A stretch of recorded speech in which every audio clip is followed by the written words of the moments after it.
what's kind of your summer kind of looked like here? And has it been frustrating not to be able to kind of get back on the ice?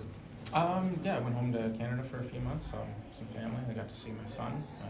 Then we came back here in July. And started doing some more rehab stuff. Obviously, I would have hoped to have been skating, but that's not where it's at. How do you feel right now, just physically, I guess? You know what? I feel pretty good to do a lot of things at home and normal. And we've been working on a lot of stuff in the gym. And, yeah, that's kind of where it's at. Is that something that you are grateful for? Because you described that the worst injury, you just couldn't get up and stuff like that. That your day-to-day spending time with your son, you can do all that kind of normal stuff. Yeah, it's been a lot better since that last game I played in January, and it really flared up on me then. And it was a tough few weeks. Definitely a tough few days not being able to move too well. Hasn't gotten that bad since then, so I'm grateful for that. How frustrating is it just to kind of, when you start to ramp up even just a little bit, it seems to be kind of the pain comes back, or a little bit of a setback, even though there's not like a definitive setback, just feel like you can't get over it. How frustrating is that? It's been tough. I mean, there's been different stages of where mentally I've been at in the last 15, 16 months. A lot of ups and downs, highs and lows, and I can't say it's been easy for sure, but I've kind of learned how to properly deal with it. Does that kind of give you hope? You said you learned how to probably deal with it, but that and everything that's been said over the summer and being in the gym more consistently, does that give you hope that, okay, maybe there is, I should be able to come back at some point here? I mean, I wouldn't be doing this if I didn't do that. So we're trying, and we have a really, really good team here with the Sharks that have been helping me out. So we're still trying. Well, it's been you said it's been up and down, but for you personally and for this team, what's your feeling about? I know it's only the first day here, but about what this season can mean for the franchise. It's exciting. I mean, I'm excited. I know the fans are excited. It's been a while since you come to this. You drive around and you feel the buzz. I mean, I feel walking in this building. People are excited. I think we all know the last couple of years have been extremely difficult. But I think this organization is going to take a step. I think it's time for it to take a step. We know that. It can't be like last year. We've got to improve, and I truly believe that we will. How is it to be involved in this youth movement with a coach that's basically your age and these young guys that so fresh? Well, I fully believe in Warsaw as a head coach. He's extremely intelligent. He knows the game. He's won at every level. So I think he's great. I just sat in on a meeting there, and he's a very good speaker. Like I said, he knows the game well, so I think this team's in good hands with him as the coach, as well as the assistants that he brought in. And the young kids that are around, I mean, they're good kids. They're willing to learn. They're very receptive, and they're extremely talented players. So I think this organization, like I said, I like where this organization is going. When you watch Macklin on the ice, like what stands out about him? What makes him unique? See, I haven't seen him. Yeah, I haven't been. When they were skating, I was doing my rehab, and I'm gonna try and catch him. I've seen him on television, but I haven't seen him in person yet. What are your impressions of him off the ice? Great kid, easy to talk to, smart, loves the game of hockey, knows a lot about it. So I think obviously he's an exceptional talent. First overall, was special player, and he seems like a really good kid. When you say he knows a lot about it, that's kind of unusual maybe for an 18-year-old. So what do you mean? We were talking the other day just about, because he grew up in Vancouver, right? So he followed the Canucks in 2010 when he was 4 years old. When they lost to Boston, and made me feel older that I was on that team that lost to Vancouver there. Right. So, yeah, he loves the game of hockey and follows the game of hockey. What do you think he's going to get out living with Jumbo? And how's that going to? I don't know. I mean, Jumbo's Jumbo. It's like, for me, Jumbo's an amazing mentor, and I think Macklin's in good hands. They brought back in Barclay Goodrow and Tyler Toffoli, and they're going to have letters on their jersey, obviously. So just a lot of young kids here, but bringing back in these veterans, signing one year as well. just what can that do for your young group and being the leaders that they are? You need it. I mean, you have to insulate these players. I mean, they're still young kids. They're 18 or 19, and they haven't played in the NHL, so there's going to be tough nights. And you need players around that have been through the ups and downs of this league. And those are quality people first and foremost, and they're good hockey players, and they play the proper way. So I think just being around these guys for a few days or a week or so, they're going to pick up things from certain players. They watch. The biggest thing is that you watch other pros. You want to be a pro for a long time. You watch what guys have done that have been in the league for 10 years, and that's what they're doing. You talk about Warsaw's speaking ability and his ability to relate to guys. How important is that when he has players that are his age on the bench, and also the young guys, this new generation of player? It's a good question. Yes, younger players are different than they're at different stages in their life than myself and Pickles and guys a little bit younger like Goody, but.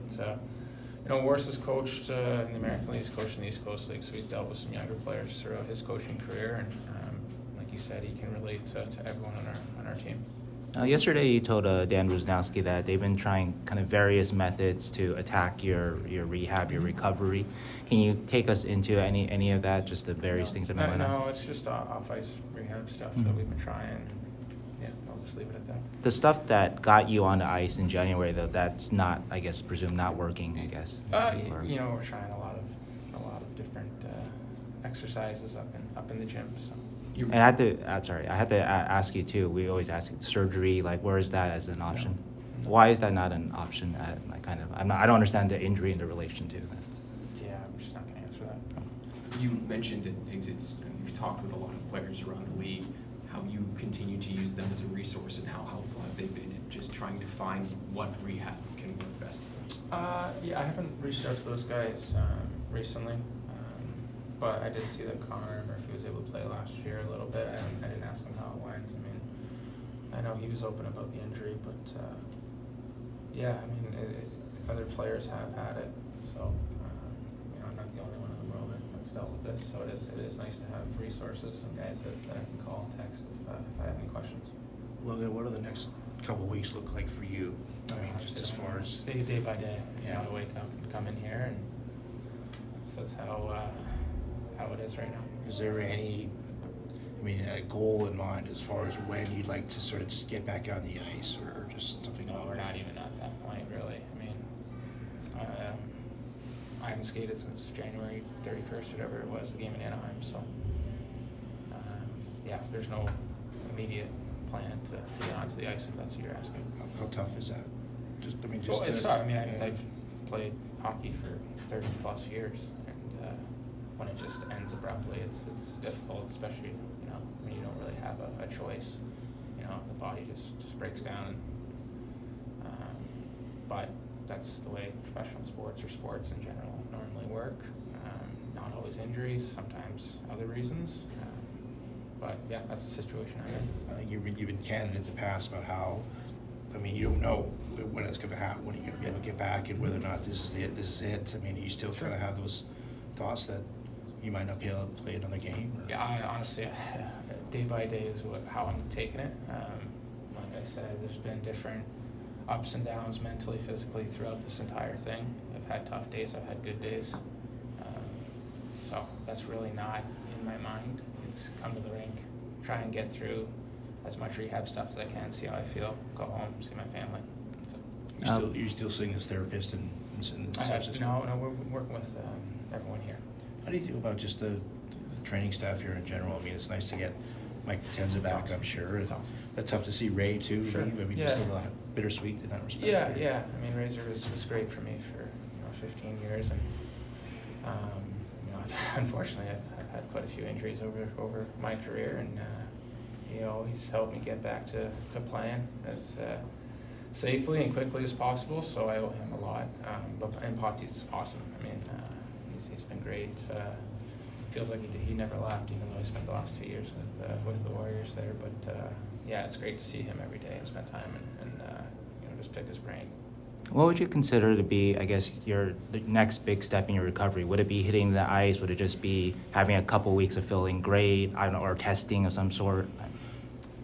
Probably, yeah. That would be a big step. Getting Ice, on yeah. the ice. Yeah, obviously that's, like I said, I haven't done it since January. So been a while. We'll see.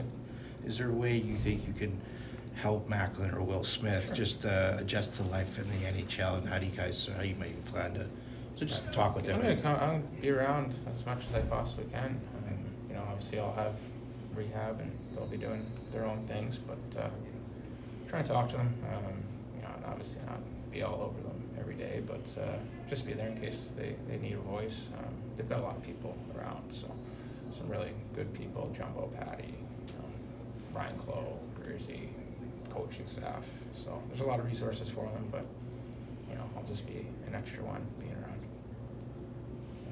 Nice to see all the getting the gang back together here with Chloe and those guys. Honestly, I didn't see that coming. I got a text from my brother telling me that Ryan Clough was hired. And I was like, wow, that's awesome. I haven't seen Chloe in a long time. He was an incredible mentor, leader for me on my line. He fought a lot of guys when I got hit for me, so I always tell him he's the man. How important is that to kind of have people around who know what this franchise has been? Yeah, I think it's beneficial. I mean, it's easy to sit here and reminisce on the good old days, but those days are in the past. So it's nice to have them, but I think everyone knows that this organization's moving forward, and I think everyone in that locker room right now is very excited for where this team is going. What is the addition of Tyler Toffoli and a Barclay Goodrow and Grunstrom and Talandria and these type of players? Just how does that help this team, do you think, the most? I think the identity. I mean, those players are hard-nosed players. They do little things to help you win hockey games. They're going to lead by example. They're also vocal players, guys that you look to in tough situations. You know, they can be voices to help a struggling team. So I think all those guys are going to play big roles for our team. We've known Tyler since he was 15 years old or Yeah. whatever. I mean, amazing. He's still a guy at this age putting 30 goals, scoring 30 goals on a regular basis, right? That. I mean, how does he? What's the secret for him? He shoots the puck really well. You know, he may not be the fastest player in the world, but he's always in the proper spots. I remember during that draft, his draft year, I was really hoping that the Sharks were going to take him just because I saw his talent up close. And it's no surprise he's had such a terrific career in the NHL, and it's tough to be a natural goal scorer, but that's what he is. Who would you rather live with, Joe Thornton or Patrick Marleau? Depends on the day. If you want some quiet time alone, then Patty would be ideal. If you're good with chaos, then Jumbo. So you want to live with Patty and party with Jumbo? Yeah. All right, thanks, Logan. Thanks, Hey, Logan. Logan, good luck. Good luck.